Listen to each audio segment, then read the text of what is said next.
I have a degree in athletic training. Why? Do I use it? First thing, why did I even get a degree in athletic training?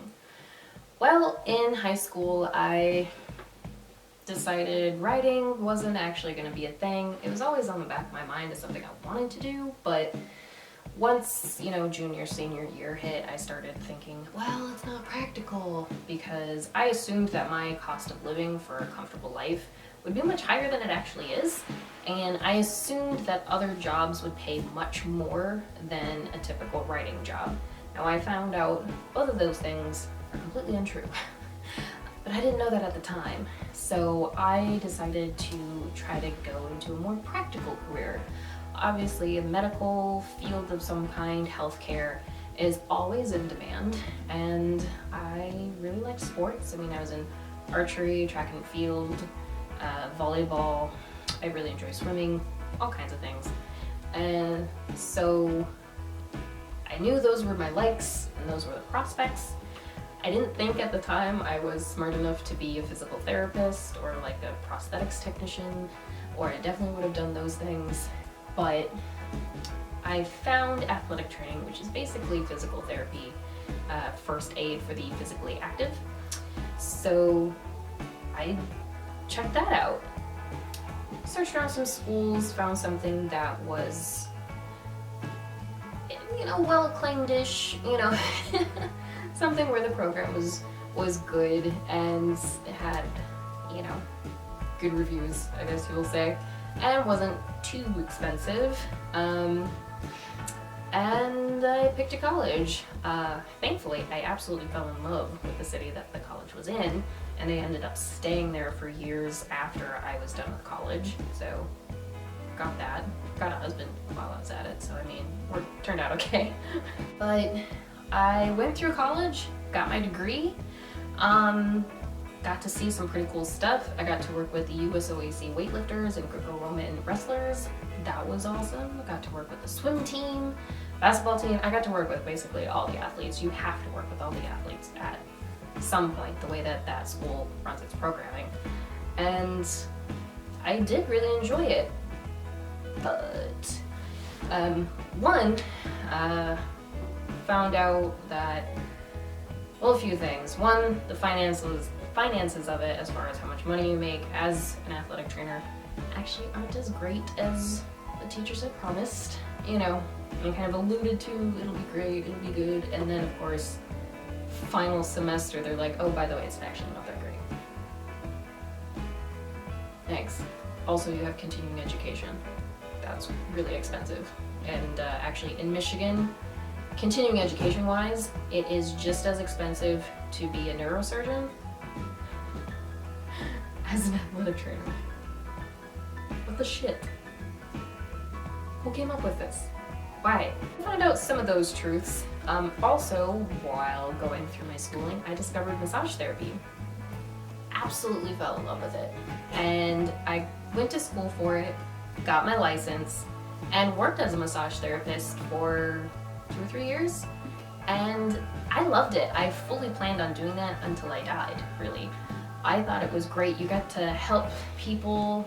Everyone's always happy to see you, and people leave happier than when they arrived, except for that one dude, but he just didn't speak. It was weird.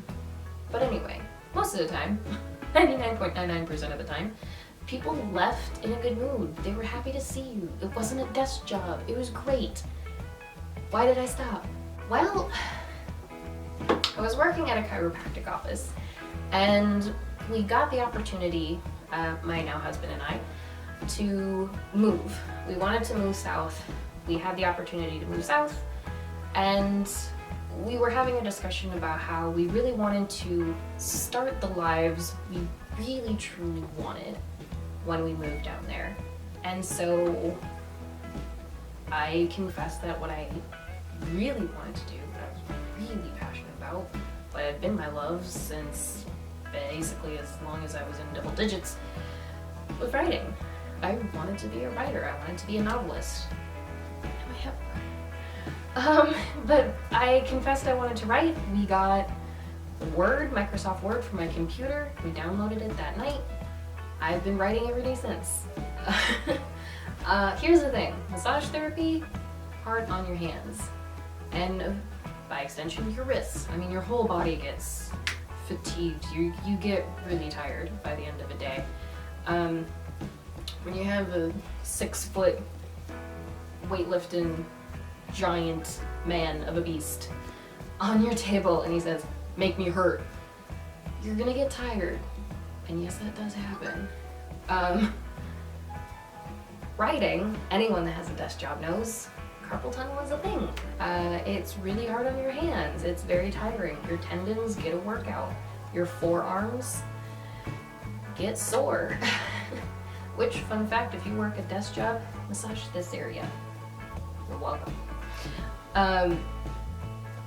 So I would have my appointments and I would write as much as I could around my appointments. And my hands and my wrists, which were already starting to show crepitus, which is basically just tiny little cracklings. It's adhesions breaking up. They were getting pretty worse for wear. And it became clear that I wasn't going to be able to write full time and make a living as a massage therapist. It just, my wrists were going to give out. I was going to have to probably get carpal tunnel surgery at some point down the line. It hadn't gotten to that severe of a point, but it was going to happen. And so we had some savings, and when we moved, I just wrote full time for about 6 months. And in that 6 months, I had a first draft. Then I started just getting like a little part-time job at a retail place, just because I could.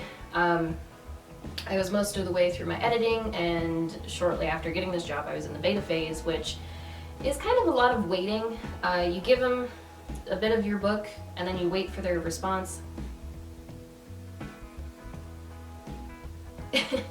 And you don't really have anything to do in that waiting period, so getting a part-time job was just fine.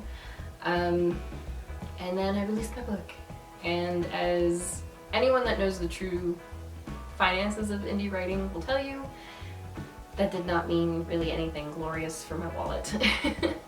So why get the degree? Does that help with my writing at all? Does it help anything that I've done since then?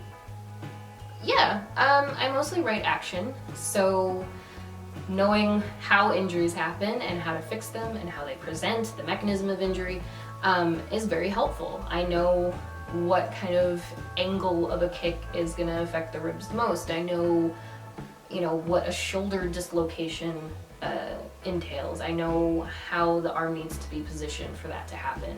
I know what it sounds like for a dislocated shoulder to reduce. It's pretty awesome. So in my writing, I do use this information. Do I use it anywhere else? Yeah, kinda. I really enjoyed doing group fitness. I have also been a certified personal trainer for years. Currently a certified group fitness instructor.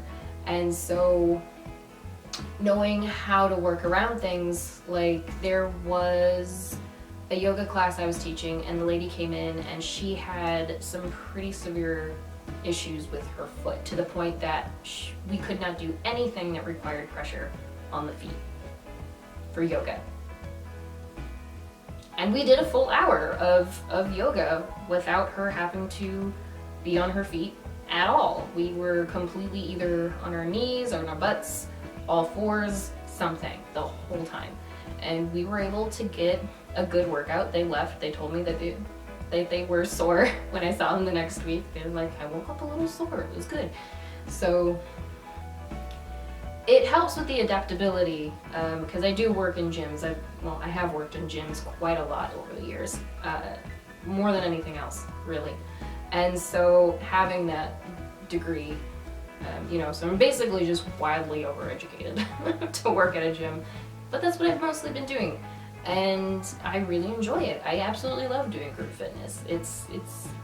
I would say it's one of my favorite jobs. that I've had. And the great thing is group fitness I can do while also writing. Should I have gotten my degree?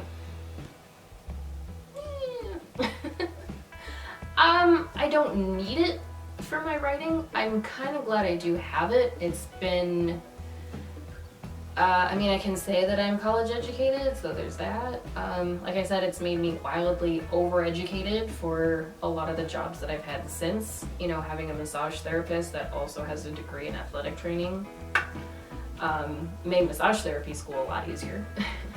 And like I said, writing action scenes is really easy as far as writing injuries and things, because I know how people are going to react to certain things. So yeah, I have a degree in athletic training. I use it for my writing, I use it for my jobs, but I've never worked as an athletic trainer. I'll say that. It's been a journey, for sure. Life is not a linear path. If it is, you're doing something wrong, I think. And if nothing else, I hope that me being open about this, one, tells you to know yourself pretty thoroughly before you try to decide what you're gonna do for life. Because if I had been honest about what I really needed out of life and what I was really capable of, I would have chosen a completely different life path. But that's not how I was at the time, so that wasn't a decision I was capable of making back then. But I hope that you get to what it is you're truly passionate about a little quicker than I did. So likes, comments, and subscribes are always wildly appreciated. Thank you so much for watching, and I will see you in the next chapter. Thanks for watching. Bye.